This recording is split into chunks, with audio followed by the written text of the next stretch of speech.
Mon père m'a chassé de la maison à cause d'un secret. 13 ans plus tard, il a frappé à ma porte, prêt à affronter la vérité qu'il avait toujours fui. Il y eut un coup à ma porte. 3 frappes seulement, mesurées, délibérées. Ni urgentes, ni hésitantes. Mais ce bruit me glaça malgré tout. J'étais dans la cuisine, en train de couper des pommes pour le goûter de Jonas après l'école. Le couteau s'arrêta en plein milieu d'une tranche. Je regardai l'horloge. 18h13. La rue dehors était silencieuse. Pas de livraison, pas de voisins, aucune visite prévue. Derrière moi, Jonas appela depuis le salon. « Maman, tu veux que j'ouvre ?» Je m'essuyai les mains sur un torchon, le cœur soudain battant à tout rompre.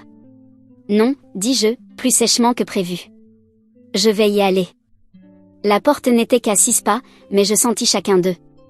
Par le Judas, je vis un homme que je n'avais pas vu depuis 13 ans. Plus vieux, plus mince, plus voûté que dans mon souvenir. Une canne dans la main droite. Une expression que je ne parvenais pas à décrypter sur son visage. Mais je reconnaissais ce profil. Je l'avais vu dans mes cauchemars. Et pire encore, dans les pommettes de Jonas. J'ouvris la porte. Il leva les yeux, puis les détourna vers Jonas, qui se tenait pieds nus dans le couloir, son violon à la main. Les yeux de mon père s'écarquillèrent. Il ne dit pas un mot. Il se contenta de fixer Jonas, ce garçon qu'il n'avait jamais rencontré, ce visage qu'il avait jadis rejeté, avant même qu'il ne vienne au monde. Et je compris à cet instant qu'il n'était pas venu pour moi. Il était venu pour le secret que j'avais gardé toutes ces années. Je suis né à Eugene, dans l'Oregon, une petite ville où tout le monde connaît votre visage, le métier de votre père et à quel banc de l'église votre famille s'assied le dimanche. Mon père, Grant Hartwell, possédait Hartwell Timberwork, une entreprise du genre où les hommes se serrent la main fermement et la transmettent de père en fils. Il était diacre à l'église baptiste Saint-Marquès, et un homme qui croyait au travail, à l'ordre et à l'obéissance dans cet ordre. Ma mère, Margaret, faisait des listes. C'est comme ça que je me souviens d'elle. Liste de courses, liste de prières, liste de qui avait apporté quelle cocotte au repas communautaire de l'église. Elle nous aimait d'un amour discret et structuré, comme quelqu'un qui n'avait jamais appris à réconforter, seulement à gérer. Puis il y avait Aaron, ma sœur aînée. Cheveux parfaits, moyenne parfaite, bague de pureté parfaite. Pendant qu'elle visitait des universités et donnait son témoignage dans des retraites de jeunesse, moi, j'étais juste là. Je n'étais pas rebelle, je n'étais pas bruyante, je ne cadrais simplement pas avec le moule qu'on avait façonné autour de moi. Puis, à 17 ans, j'ai rencontré Matteo Ruiz. Il n'était pas de notre église. Il n'était même pas de notre quartier. Ses parents tenaient une petite boutique de fleurs sur River Street. Il donnait des cours de soutien après l'école et jouait du piano dans le restaurant de son oncle le week-end. Mais ce dont je me souviens le plus, c'est de son calme. Pas timide, juste paisible. Une paix qui vous faisait vous sentir en sécurité. Nous nous sommes rencontrés en cours d'éducation civique en terminale. Au printemps, nous nous promenions après les cours. En été, nous faisions des projets d'avenir. Un avenir sans Eugène, sans bois, ni Puse. Matteo avait obtenu une bourse complète pour l'université de Washington, en architecture. J'avais été acceptée dans un programme de design à Portland. Nous parlions de louer un studio ensemble, de partager les courses, d'accrocher des plantes, d'avoir des fenêtres qui laissent vraiment entrer la lumière. Mais la vie ne respecte pas toujours les projets des jeunes. Juste après l'obtention du diplôme, Matteo fut diagnostiqué d'une cardiomyopathie, une maladie cardiaque qu'il ignorait avoir. Ce fut comme un glissement de terrain. Une semaine, il courait avec moi au parc. La semaine suivante, il s'évanouissait dans la cuisine. Il fut inscrit sur une liste de greffe. Les médecins disaient peut-être 1 an, peut-être moins. C'est alors que nos discussions passèrent du semestre prochain à « et si je ne suis plus là », des rêves à l'héritage. Ce que personne dans ma famille n'a jamais su, c'est que ma grossesse n'était pas une erreur. C'était un cadeau d'adieu. Une promesse. Une manière de le garder en vie, même si son cœur ne le pouvait plus. Je comptais leur dire. Pas tout de suite. Pas dans le chaos des visites à l'hôpital et des tests pour la greffe. Je voulais juste attendre que les choses se calment. Que je puisse leur apporter autre chose que de la peur. J'imaginais les asseoir à la table à manger, avec le chemin de table en dentelle et le bol de fruits en verre qui ne bougeait jamais. J'aurais eu Matteo avec moi, peut-être même l'échographie. Je pensais que s'il voyait la douleur dans ses yeux, s'il connaissait la vérité, il comprendrait. Mais je n'en ai jamais eu l'occasion. C'était un samedi, fin octobre. Je suis rentrée de l'hôpital et j'ai trouvé la maison silencieuse. Trop silencieuse. Ma mère était dans le salon, un mouchoir plié à la main, tapotant ses lèvres comme si elle avait pleuré, mais refusait de laisser une trace. Mon père se tenait près de la fenêtre, dos tourné. Le test de grossesse, celui que j'avais enveloppé dans du papier et caché au fond de mon tiroir, était posé sur la table basse entre eux, telle une pièce à conviction. « Assieds-toi », dit mon père. Pas en criant. Juste en affirmant, comme une sentence. Je me suis assise. Avant que je puisse parler, il s'est retourné et a dit « C'est qui ?»« C'est Matteo », dis-je doucement. « Ce garçon-là » s'écria-t-il. « Ce gamin Ruiz ?» J'ai hoché la tête. « Il amène des papiers ?»« Il est né ici. » Ce n'est pas ce que j'ai demandé. J'ai ouvert la bouche pour expliquer, pour leur parler du diagnostic, de la décision que nous avions prise ensemble, de la vie que nous avions choisi de créer. Mais mon père leva la main et coupa court à tout. « Tu vas arranger ça ou tu quittes cette maison ce soir. » Je regardai ma mère, espérant, implorant, mais elle murmura seulement « Nous avons toujours voulu le meilleur pour toi. » Puis vint le coup de poignard le plus profond. Depuis le couloir, ma sœur Aaron entra, tenant mon carnet de croquis, celui dans lequel j'avais caché l'échographie. « Tu n'aurais pas dû mentir, dit-elle. Je l'ai trouvé par accident, je devais leur dire. » Elle le dit comme si elle me rendait service. « Tu devais ?» murmurai-je. La voix de mon père rugit à nouveau, « Tu as déshonoré cette famille. Tu penses qu'en portant l'enfant d'un bâtard, tu rends hommage à Dieu ? Tu franchis cette porte avec cette souillure, tu n'es plus ma fille. » Je me suis levée, les jambes tremblantes, les mains glacées. « Tu as cessé d'être mon père, dis-je, quand mon enfant est devenu un péché à tes yeux. » Et je suis partie. Sans valise, sans plan, juste une fille avec un cœur qui battait en elle et une maison derrière elle qui ne l'avait jamais vraiment vue. J'ai disparu sans un bruit. Pas de sortie dramatique, pas de porte claquée, pas de discours sur les réseaux sociaux. Juste le silence. J'ai passé ma première nuit derrière l'ancien Albertson, sur la 8e rue, recroquevillé sur la banquette arrière de ma voiture, les fenêtres entr'ouvertes et le sweatshirt du conducteur roulé en boule sous ma tête. Je gardais une main sur mon ventre, juste assez arrondie pour me rappeler que je n'étais pas seule. Le jour, je marchais jusqu'aux centres commerciaux pour chercher du travail. 2 cafés se sont moqués de moi, m'ont dit de revenir après le bébé. Une salle de sport m'a finalement offert un poste de femme de ménage à temps partiel, $10,50 de l'heure pour nettoyer les vestiaires la nuit. C'était quelque chose. J'ai appris quelle station-service ne dérangeait pas si on traînait, quel dîner remplissait un verre d'eau si l'on avait l'air assez propre, et quel parking avait des caméras mais pas de patrouille de sécurité. Je me déplaçais comme un fantôme dans la ville que j'avais autrefois appelée chez moi. J'évitais la rue principale, j'évitais les gens qui pourraient poser des questions. Je ne voulais pas de pitié. Je voulais juste un peu de souffle, un endroit pour atterrir qui ne sente pas le désinfectant et la honte. C'est à la 3e semaine que je me suis évanouie dans la salle de repos du personnel de la salle de sport. J'avais encore sauté le petit déjeuner. Je me suis réveillée avec une compresse froide sur la nuque. « Lily Hartwell ?» demanda la femme en me regardant d'en haut. « Oui. Je crois que je reconnais ton visage. Je t'ai enseigné les arts plastiques en 3e. Mademoiselle Dinley ?» Je clignai des yeux, désorientée, gênée, retenant mes larmes. Elle ne m'a pas demandé où étaient mes parents. Elle ne m'a pas demandé pourquoi je travaillais à 7 mois de grossesse. Elle a juste dit, « Tu ne dors pas dans ta voiture ce soir. Allez, j'ai une chambre d'amis et trop de couverture. » Cette nuit-là, dans la chambre d'amis d'une quasi-inconnue, j'ai pleuré plus fort que je ne l'avais fait depuis des mois. Le matelas était ferme, les draps sentaient la lavande, au-dessus du lit il y avait une aquarelle encadrée d'un vieux chêne. Elle m'a préparé une tisane à la camomille et m'a laissé parler ou rester silencieuse. Mademoiselle Dinley est devenue mon premier ancrage. Elle m'a aidé à m'inscrire à un cours pour obtenir l'équivalent du bac.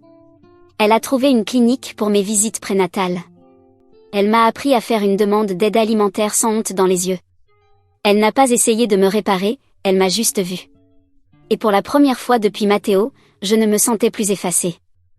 Jonah est venu au monde un mardi matin, juste après l'aube. Il avait plu toute la nuit, cette pluie froide typique de l'Oregon qui s'infiltre dans les os et rend le monde entier gris. Mais quand il a poussé son premier cri, je jure que la pièce s'est illuminée. 2,770 kg, une chevelure noire épaisse et une paire d'yeux trop sages pour un nouveau-né. Je l'ai tenu dans mes bras et murmuré, ton papa t'aurait adoré. Tu lui ressembles quand tu es fâché. Nous sommes restés 2 jours à l'hôpital. Mademoiselle Dinley ne m'a jamais quitté. Elle a apporté une couverture bleu pâle qu'elle avait crochetée elle-même et une peluche hibou qu'elle avait gardée de sa classe. Personne de ma famille n'est venu. Pas de fleurs, pas d'appel, même pas un nom inscrit sur le registre des visiteurs. Je n'étais pas surprise. Mais la surprise n'est pas nécessaire pour avoir le cœur brisé. Les premières semaines furent un brouillard de tétés nocturnes et de pleurs silencieux. Pas ceux de Jonah, les miens. Il y eut des matins où je m'asseyais sur le sol de la chambre de bébé, le dos contre le mur, fixant simplement le berceau et me demandant si j'étais à la hauteur. Pas de revenus, pas de partenaire, pas de famille. Juste moi et cette petite âme qui dépendait de moi pour tout. Je l'aimais farouchement. Mais l'amour n'annule pas l'épuisement, ni la peur, ni cette sensation de naufrage, cette voix intérieure qui te dit qu'ils avaient peut-être raison de douter. À 3 semaines, j'ai écrit une lettre à mes parents. Courte, prudente. J'y ai glissé une photo de Jonah enveloppé dans la couverture bleue, les yeux grands ouverts, ses petits poings fermés comme s'il se battait déjà pour une place dans ce monde. Au dos, j'ai écrit « Votre petit-fils, Jonah Ruiz Hartwell, né le 12 décembre. Il est en bonne santé, il est fort. Il mérite d'être connu. » Je l'ai envoyé sans adresse de retour, juste au cas où. Un fil jeté dans l'obscurité, espérant que quelqu'un l'attrape. 3 semaines sont passées. Rien.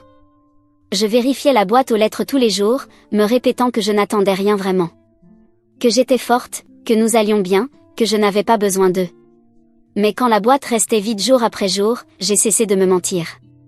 Ils avaient choisi le silence. Et ce choix résonnait plus fort que n'importe quel rejet. Jonah a eu un mois, juste nous 2 et un cupcake que nous n'avons pas mangé. J'ai allumé une bougie, je l'ai serrée contre moi et j'ai chuchoté, « Tu es encore là, et moi aussi. » Et peut-être que c'est suffisant. J'ai obtenu mon équivalent bac 6 mois après la naissance de Jonah. Ce n'était pas facile. J'étudiais entre les tétés. Je mémorisais des formules de maths pendant que Jonah dormait sur ma poitrine. Mademoiselle Dinley me faisait réviser pendant le petit déjeuner, son café refroidissant pendant qu'elle m'expliquait les fractions pour la 3e fois. Quand l'enveloppe est arrivée avec mes résultats, j'ai pleuré.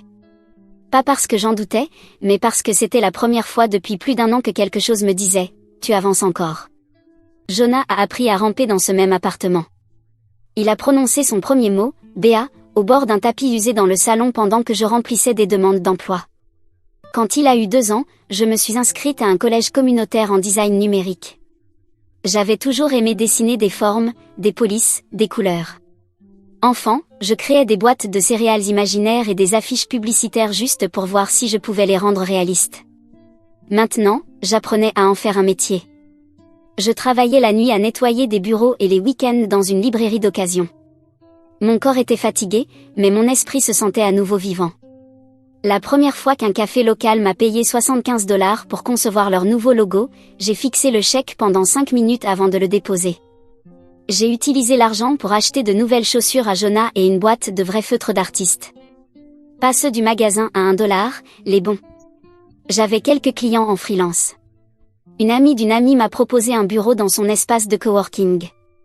En moins d'1 an, j'avais déposé les papiers pour créer ma propre entreprise, Hartwell Design Studio. Pas pour le nom d'où je venais, mais pour le nom que j'avais reconstruit. Jonah a commencé la maternelle. Il adorait les puzzles, les Lego, tout ce qu'il pouvait construire et démonter. Le soir, je le trouvais en train d'aligner ses crayons de couleur en ordre chromatique, fredonnant pour lui-même. Il avait le calme et la concentration de son père, et chaque fois que je le regardais dormir, je savais que Mathéo aurait été fier. Nous n'avions pas grand-chose, mais nous avions un rythme, travail, école, maison, rire. Ce n'était pas la vie que mon père avait voulu pour moi, mais c'était la vie que j'avais choisie et méritée pour nous. Tout a commencé par un appel du centre communautaire. Ils organisaient un événement Femmes Leaders et voulaient mettre en avant des entrepreneuses ayant surmonté des épreuves. Une amie de l'espace de coworking m'avait proposé. J'ai failli refuser, mais quelque chose en moi, peut-être pour Jonah, peut-être pour moi, a dit oui. L'interview était simple. Ils m'ont filmé à mon bureau, dessinant sur une tablette, Jonah lisant tranquillement dans un coin. J'ai parlé de design, de recommencer à zéro et du pouvoir de l'espoir obstiné. Je n'ai pas parlé de ma famille, ni de Mathéo, ni des années qui m'ont brisé. Pourtant, l'histoire est passée à la télé locale, puis sur Facebook. Une semaine plus tard, un email est arrivé dans ma boîte de réception. Objet, je t'ai vu. C'était Aaron. J'ai regardé le reportage. Tu as l'air forte. Jonah ressemble tellement à Matteo. Ça m'a fait mal de voir ça. Papa et maman l'ont vu aussi. Papa ne va pas bien. Il a eu une alerte cardiaque l'an dernier. Ils parlent de toi plus souvent que tu ne le penses. Ils veulent rencontrer Jonah, si tu acceptes. Je l'ai relu 3 fois. Pas une seule fois elle n'a dit « pardon ». Pas une seule fois elle n'a demandé comment j'avais survécu. Mais quelque chose dans la façon dont elle avait dit « ça m'a fait mal de voir ça » m'a fait penser que peut-être, juste peut-être, ils avaient enfin vu ce qu'ils avaient choisi d'ignorer. Je n'ai pas répondu ce soir-là. Je me suis assise par terre, le dos contre le frigo, pendant que Jonah dessinait à côté de moi. Il m'a regardé et m'a demandé « Qu'est-ce qu'il y a, maman ?» J'ai secoué la tête. Quelqu'un du passé a frappé à la porte, et je décide si je dois l'ouvrir. Ils sont arrivés un dimanche. J'avais accepté après 3 semaines d'échanges discrets par email, à poser des limites que je n'étais même pas sûre qu'ils respecteraient, pas de nuit sur place, pas de photos postées, pas de faire semblant que rien ne s'était passé. Ils sont arrivés dans l'allée un peu après-midi, une berline grise avec des plaques d'un autre état, et cette même énergie nerveuse dont je me souvenais de l'enfance, des trajets du dimanche. Derrière le rideau, je les ai vus. Mon père, plus mince, appuyé sur une canne. Ma mère, raide, ses cheveux gris tirés en arrière. Aaron, les bras croisés, avec ce calme maîtrisé qu'elle a toujours eu. Jonah se tenait à côté de moi, tenant l'étui de violon que je lui avais demandé d'apporter. Je l'appelle grand-père ? Chuchota Théil. Pas encore, ai-je dit. Sois juste toi-même. J'ai ouvert la porte d'entrée avant qu'il puisse frapper. Nous sommes restés là un moment. 4 adultes et un enfant, tous incertains de savoir qui devait parler en premier. C'est mon père qui a rompu le silence. Pas avec des mots, avec un souffle. Il a expiré bruyamment en voyant Jonah. Ses yeux ne bougèrent pas pendant longtemps, simplement fixés sur le garçon, debout, calme, son visage indéniablement celui de Matteo. Voici Jonah, ai-je dit. Il a 13 ans. Jonah a fait un pas en avant, tendu la main comme je lui avais appris. Enchanté, dit-il poliment. Je joue du violon. Mon père a tendu la main lentement, comme si l'air entre eux était fragile.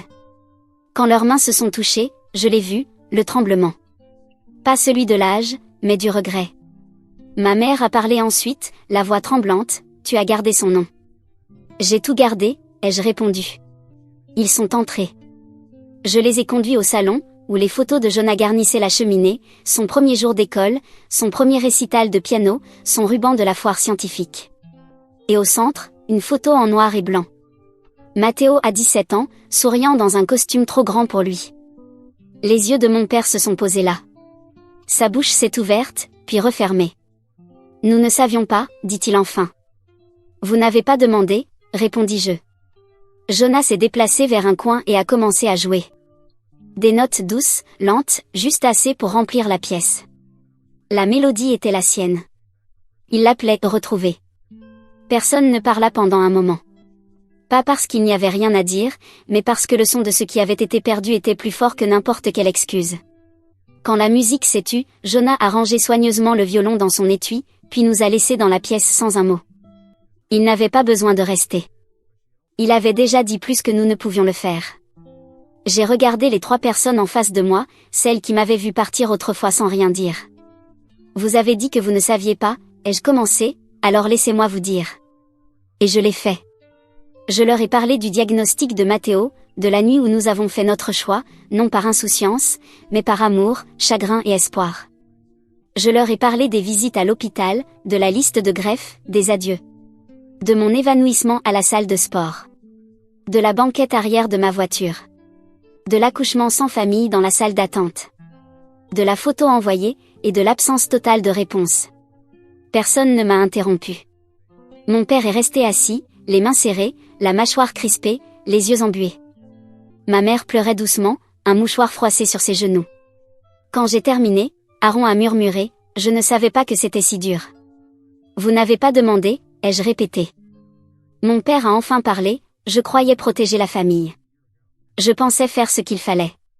Tu protégeais une image, ai-je dit. pas une fille. Silence encore. Puis il a ajouté plus doucement, j'avais tort. Je le vois maintenant. Je l'ai cru. Pas parce que ses mots étaient éloquents, mais parce qu'ils lui ont coûté. Ma mère a tendu la main pour prendre la mienne. J'ai gardé la photo, dit-elle. Celle que tu as envoyée. Elle est toujours dans mon tiroir. Je la regarde chaque Noël. Cela aurait dû me réconforter. Mais parfois, la mémoire sans présence fait plus mal que l'oubli.